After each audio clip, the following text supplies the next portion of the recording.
प्रभु जीशु ख्रीष्ट को अति बहुमूल्य नाम संपर्क इंडिया द्वारा प्रस्तुत कार्यक्रम नुआ सकाल आशार आज अध्याय मुझे स्वागत जनाए। प्रभु आपण प्रत्येक को बाहुल्य रूपे आशीर्वाद करूँ। आज जो प्रसंग में प्रभु को वाक्य आलोचना करवा, आलोच्य प्रसंग होची गरीब मुक्त देश। गरीब मुक्त देश आम देश सरकार कहूँ आम देश में गरीब मान रहा देवु ना। प्राय सब देश सरकार कहते गरीब माने रहिबे नहीं। प्रिय भाई मान सतरे रहिबे नहीं कि कौन देश कौन एत समृद्धि आप अमेरिका जातु सेठी भी गरीब लोक अच्छा, इंग्लैंड जातु गरीब लोक अच्छा, आप अनेक स्थान को जी गरीब लोक पाइबे। आम देश देखो मुष्टिमय लोक धनी अटंती। एबे भी अनेक लोक अच्छा प्रतिदिन जदि रोजगार करेंगे ना, परिश्रम करेंगे ना, खाई पारे ना। एबे भी भल पोशाक ना, छात गलुची। एबे भी अनेक लोकंकर आपण देखिबे गुड़े परिस्थिति खराब अच्छी। तो बाइबल किसी कथा कहवाई चाहे मस्त खोलंतु द्वितीय विवरण तार 15 अध्याय तार 11 पद। कारण देशरु दरिद्र माने केबे ही लोप पाइबे नहीं। ए निमंते मु तुमको आज्ञा दे कहूँगी, तुम निश्चय अपना देशस्थ भाई प्रति, अपना दुखी प्रति, अपना दिनहीन प्रति अपना हस्त मुक्त करिबो। ये प्रभु कौन कहते एमान को प्रतिज्ञा दौरान कौन तुम्हें जो दुग्ध मधु प्रवाहित देश को जीव, तुम्हें प्रतिज्ञा देश को जीव, आशीर्वाद देश को जीव, सेठारे मध्य दरिद्र मान लोप पाइबे नहीं। सेठी भी दरिद्र लोक मान रही भावी देखो ये प्रभु कहते दरिद्र मान रही। प्रिय माने एबे गरीब मुक्त देशर कथा जो कहते ये जो गरीबी हटाओ नहीं, गरीब हटाओ। ये गरीब माने बंची पारिबे नहीं, तांकर घर जीव, जमी जीव, चाष जीव, सब जीव, प्राण भी जीव। एबे गरीब पिला पाठ पढ़ी पारिबे नहीं, गरीब लोक मेडिकल गल ट्रिटमेंट पाइबो नहीं, गरीब लोक को चाउल खाइबो आमे जानिछु, गरीब लोक व्यवस्था आमे सब जानिछु। खटणी खटिबो किंतु खाइबो नहीं, कष्ट रे खाइबो। से माने कहिबा पई चाहे गरीब मुक्त देश आम चिंता करूँ। लेखा रही इवेन दुग्ध मधु प्रवाहित देश, प्रतिज्ञात देश, से ही देश में लेखा जाउछि कारण देशरु दरिद्र माने केबे हे लोप पाइबे नहीं।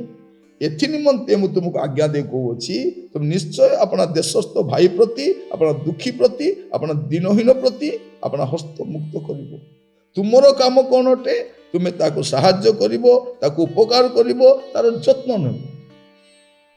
तेणु आपण देखिबे आपनको चतुर्पार्श्व कोठी ना कोठी गोटे गरीब लोक थिबे। आपण जदि देखिबे कोठी ना कोठी गोटे गरीब लोक थिबे, आमर कर्तव्य कौन ता प्रति आमे दया करिबा।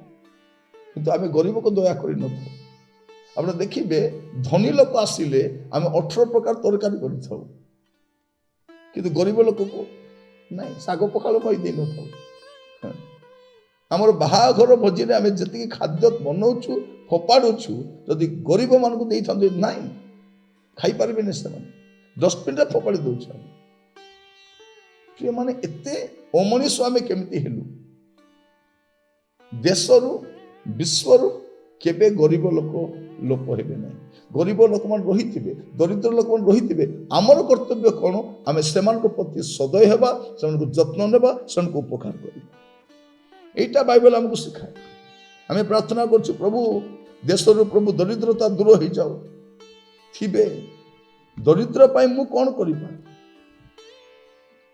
ମଦର ଟେରେସା ଗୋଟେ କଥା କହୁଛନ୍ତି, ମୁଁ 5,000 ଲୋକ ଖାଇବାକୁ ଦେଇ ନପାରେ, କିନ୍ତୁ ଜଣକୁ ତ ଦେଇପାରିବି। ମୁଁ 5,000 ଲୋକ ଖାଇବା ପାଇଁ ଦେଇ ନପାରେ, ଖୁଆଇ ନପାରେ, ମୁଁ କିନ୍ତୁ ଜଣକୁ ଖାଇବାକୁ ଦେଇପାରିବି। এইটা ମୋର କାମ ହେଇପାରିବ। କିନ୍ତୁ ଆମର ଚତୁଃପାର୍ଶ୍ୱରେ ଯେଉଁ ଗରିବ ଲୋକମାନେ ଅଛନ୍ତି, ଆମେ ସେମାନଙ୍କ ପ୍ରତି କ'ଣ କରୁଛୁ? ଆଖି ମୁଦି ଦେଉଛୁ। ଆମେ ଦେଖୁନାହୁଁ, ସେମାନଙ୍କୁ ଅନେଇବା ପାଇଁ ବି ଚେଷ୍ଟା କରୁନାହୁଁ। ପ୍ରଭୁ ଆମମାନଙ୍କୁ ଅନୁଗ୍ରହ କରନ୍ତୁ ଏହା ବୁଝିବା ପାଇଁ। ଆମେ ଦେଖୁଛୁ ଯୋହନ ତାର 12 ପର୍ବ 8 ପଦରେ ଲେଖାଯାଉଛି, ଦରିଦ୍ର ମାନେ ସର୍ବଦା ତୁମମାନଙ୍କ ନିକଟରେ ଅଛନ୍ତି, ମାତ୍ର ମୁଁ ସର୍ବଦା ତୁମମାନଙ୍କ ନିକଟରେ ନଥିବି। କ'ଣ ହଉଛି ଯେ ଜଣେ ସୁବାସିତ ତୈଳ ଆଣିକି ସେ ତୈଳକୁ ଯୀଶୁଙ୍କର ପାଦ ପୋଛି ଦେଉଛି। ଆଉ ସେ ତୈଳ ଦେଖିଲେ ଦାମିକା ତୈଳ, ଏଇ ପଇସା ଯଦି ରହିଥାନ୍ତା ଜିଉଦା ଭାବୁଛି କେତେ କାମରେ ଆସିଥାନ୍ତା। ସେ କ'ଣ କହୁଛି? ନାଇଁ, ଗରିବ ଲୋକମାନଙ୍କ କାମରେ ଆସିଥାନ୍ତା। ସେ କ'ଣ କହୁଛି 5 ପଦରେ, ଏଇ ତୈଳ 150 ଟଙ୍କାରେ ବିକ୍ରୟ କରାଯାଇ କାହିଁକି ଦରିଦ୍ର ମାନଙ୍କୁ ଦିଆ ନଗଲା? ତଳେ ଲେଖାଯାଉଛି ଦରିଦ୍ର ପାଇଁ ଚିନ୍ତା କରୁନଥିଲା, ଇଏ ଦରିଦ୍ରତା ଥିଲା, ପଇସା ମାରି ଖାଉଥିଲା, ଇଏ ଲୋଭିଟା ଥିଲା। ଯୀଶୁ କହୁଛନ୍ତି କ'ଣ ବୋଲିକି, ଦରିଦ୍ର ମାନେ ତ ସର୍ବଦା ତୁମମାନଙ୍କର ଅଛନ୍ତି। ପ୍ରିୟମାନେ, ଆପଣ ଦେଖନ୍ତୁ, ଆପଣଙ୍କର ବସ୍ତିରେ, ଆପଣଙ୍କ ଗାଁରେ, ଆପଣଙ୍କ ଆପାର୍ଟମେଣ୍ଟ ପାଖରେ, ଆପଣଙ୍କ କଲୋନୀରେ, ଆପଣ ଚାଲି ଯାଉଥିବା ରାସ୍ତାରେ ଗରିବ ଲୋକ ମିଳିବେ, ଆପଣମାନଙ୍କୁ ଦରିଦ୍ର ମାନେ ମିଳିବେ। ଆପଣ ଖୋଜିବାକୁ ଯିବା ଦରକାର ନାହିଁ। ଆପଣ ଯେଉଁ ହୋଟେଲରେ ଖାଇବାକୁ ଯିବେ ତା ସାମ୍ନାରେ ଗରିବ ଲୋକ ଥିବ। ଆପଣ ଯେଉଁ ଜଳଖିଆ ଦୋକାନ ସେଇଠି ଥିବ, ବସ୍ ଷ୍ଟାଣ୍ଡରେ ଥିବେ, ରେଲୱେ ଷ୍ଟେସନରେ ଆପଣ ଦେଖିବେ। ଆପଣଙ୍କର କର୍ତ୍ତବ୍ୟ କ'ଣ ତାହା ମୁଁ କହିବା ପାଇଁ ଚାହେଁ। ପ୍ରିୟ ଭାଇ ଭଉଣୀମାନେ, ଆମେ ଅନେକ ଥର ଆମେ ଆଖି ବନ୍ଦ କରିଦେଇଛୁ। ଆମେ ସେମାନଙ୍କୁ ଅନେଇବା ପାଇଁ ଇଚ୍ଛା କରିନାହୁଁ, ସେମାନଙ୍କ କଥା ଭାବିବା ପାଇଁ ଇଚ୍ଛା କରିନାହୁଁ। ଆଜିର କାର୍ଯ୍ୟକ୍ରମ ମାଧ୍ୟମରେ ମୁଁ ଆପଣମାନଙ୍କୁ କହିବା ପାଇଁ ଚାହେଁ, ଆସୁ ଆମେ ଦରିଦ୍ରତା ଦୂର କରିପାରିବା ନାହିଁ, କିନ୍ତୁ ଗୋଟେ ଦରିଦ୍ରକୁ ସାହାଯ୍ୟ କରିପାରିବା। ଆମେ ଗରିବ ସମ୍ପୂର୍ଣ୍ଣ ମୁକ୍ତ କରିପାରିବା ନାହିଁ, କିନ୍ତୁ ଆମ ଦ୍ୱାରା ଯାହା ହେଇପାରିବ ତାହା ଆମେ କରିପାରିବା। ହିତୋପଦେଶ କ'ଣ ଲେଖାଯାଉଛି? 19 ପର୍ବ ତା 17 ପଦ, ଯେ ଦରିଦ୍ରକୁ ଦୟା କରେ ସେ ସଦା ପ୍ରଭୁଙ୍କୁ ଋଣ ଦିଏ। ଆମେ ଲୋକକୁ ଋଣ ଦେଇଛୁ, ଗଲା, ଆଉ ମିଳିବାର ଚାନ୍ସ ନାହିଁ ସେ ପଇସା। ଆପଣଙ୍କ ହାତରୁ ଯଦି କିଏ ପଇସା ନେଲା, ମିଳିବ ବୋଲି ଭାବନ୍ତରେ ଭଲ କରି ଦେଖିକି ଦେଇ ଦେଇଥାନ୍ତି। କିନ୍ତୁ ଲେଖାଯାଉଛି, ଦରିଦ୍ରକୁ ଦୟା କରେ ସେ ସଦାପ୍ରଭୁଙ୍କୁ ଋଣ ଦିଏ, ପୁଣି ସେ ତାହାର ଉତ୍ତମ କର୍ମର ପରିଶୋଧ କରିବେ। ମାନେ ଦରିଦ୍ରକୁ ଦୟା କରିବା ଗୋଟେ ଉତ୍ତମ କର୍ମ ଅଟେ। ଆମେ ଦରିଦ୍ରକୁ କାହିଁକି ଦୟା କରିନଥାଉ? ଯେ ସେ ତ ଆମକୁ ଫେରେଇ ପାରିବନି, ତାକୁ ଦୟା କଲେ କ'ଣ ମିଳିବ? ଆମ କଥାରେ ଅଛି, ଦିଆକୁ ଦିଆ, ନ ଦିଆକୁ ଦୁଆର ଦିଆ। ତ ଯେ ଦିଏ ତାକୁ ଆମେ ଦେଇଥାଉ, ଯେ ଦେଇନଥାଏ ତାକୁ ଦୂର, ହେ ଚାଲ ଚାଲ ଚାଲ, ମା ଭିକ୍ଷା ମୁଠେ ଦିଅ, ମୁଠେ ଦେବା ପାଇଁ ବି ହଉନି। ଅନେକ ଖାଦ୍ୟ ଫୋପାଡ଼ି ଦେଉଛୁ। ଆପଣ ଦେଖିଥିବେ, ଆମ ଘରେ ଯେଉଁ ଖାଦ୍ୟ ଗୁଡ଼ାକ ଫୋପାଡ଼ି ଦେଉଛୁ, ସେଇ ଖାଦ୍ୟ ଖାଇ କୁକୁର ମୋଟା ହେଇଯାଉଛି। ସେ ଭୁକି ପାରୁନାହିଁ, ରାତିରେ ଘୁଙ୍ଗୁଡ଼ି ମାରି ମାରି ଶୋଉଛି ସେ କୁକୁର। କିନ୍ତୁ ଆମେ ଗରିବ ମାନଙ୍କୁ ଦଉଛୁ। ଆମ ଦେଶର ଲୋକମାନେ ମାଙ୍କଡ଼ ମାନଙ୍କୁ ଖାଇବାକୁ ଦେବାକୁ ଯାଉଛନ୍ତି। ଗାଡ଼ି ଭଡ଼ା କରି ଏପୁଲ, ଅଙ୍ଗୁର, କଦଳୀ ନେଇକି ଯାଉଛନ୍ତି କାହାକୁ ଦେବା ପାଇଁ? ମାଙ୍କଡ଼କୁ ଦେବା ପାଇଁ। ଆମ ଦେଶର ଲୋକମାନେ ପିମ୍ପୁଡ଼ିକୁ ଖାଇବାକୁ ଦିଅନ୍ତି, କୁକୁରକୁ ଖାଇବାକୁ ଦିଅନ୍ତି, କାଉକୁ ଖାଇବାକୁ ଦିଅନ୍ତି, କିନ୍ତୁ ମଣିଷକୁ ଦିଅନ୍ତି ନାହିଁ, ମଣିଷକୁ ଦୟା କରନ୍ତି ନାହିଁ। ପ୍ରିୟମାନେ, ପ୍ରଭୁ ଆମମାନଙ୍କୁ ଅନୁଗ୍ରହ କରନ୍ତୁ। ଆମ ଦେଶରେ ଅନେକ ଦରିଦ୍ର ଲୋକ ଅଛନ୍ତି, ଆମ ରାଜ୍ୟରେ ଅନେକ ଲୋକ ଅଛନ୍ତି। ଅନେକ ରାଜ୍ୟ ତ ଦରିଦ୍ର ସୀମାରେଖାର ତଳେ ଅଛି। ତ ଆମର କର୍ତ୍ତବ୍ୟ କ'ଣ? ଆମେ 1000 ଜଣକୁ ଦେଇପାରିବାନି, 500 ଜଣକୁ ଦେଇପାରିବାନି, 100 ଜଣକୁ ଦେଇପାରିବାନି, 10 ଜଣକୁ ଦେଇପାରିବାନି, ଅନ୍ତତଃ ଜଣକୁ ତ ଦେଇପାରିବା।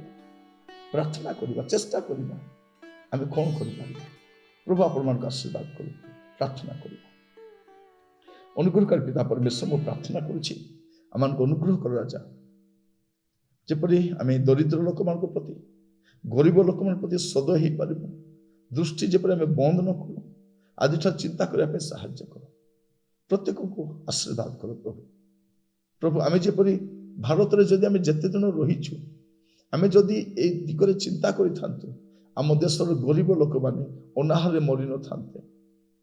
ଅସୁରକ୍ଷିତ ଜାଗାରେ ରହି ମରି ନଥାନ୍ତେ, ସ୍ୱାସ୍ଥ୍ୟ ଅଭାବରେ ମରି ନଥାନ୍ତେ, ଅର୍ଥ ଅଭାବରେ ପାଠରୁ ବଞ୍ଚିତ ହୋଇନଥାନ୍ତେ। ଅନେକ ବୟସ୍କ ବାପା ମା ରାସ୍ତା କଡ଼ରେ ପଡ଼ି ରହୁଛନ୍ତି, ଆମେ କେହି ମଧ୍ୟ ଚିନ୍ତା କରୁନା। ପ୍ରାର୍ଥନା କରୁଛି ପ୍ରଭୁ ଆମମାନଙ୍କୁ ଦୟା କର। ପ୍ରଭୁ ଆମ ଦେଶରେ ଅନେକ ଉନ୍ନତିମୂଳକ କାର୍ଯ୍ୟ ହେବା ପାଇଁ ସାହାଯ୍ୟ କର। ଆମ ଦେଶର ଗରିବ ଲୋକମାନେ ପ୍ରଭୁ ମଣିଷ ପରି ବଞ୍ଚିବାର ଗୋଟେ ଅଧିକାର ପାଆନ୍ତୁ। ପ୍ରାର୍ଥନା ଶୁଣିଥିବାର ଧନ୍ୟବାଦ। ଯୀଶୁଙ୍କ ପ୍ରିୟ ନାମରେ ମାଗିଲି ରାଜା, ଆମିନ୍। ପ୍ରଭୁ ଆପଣମାନଙ୍କୁ ପ୍ରତ୍ୟେକଙ୍କୁ ବାହୁଲ୍ୟ ରୂପେ ଆଶୀର୍ବାଦ କରନ୍ତୁ।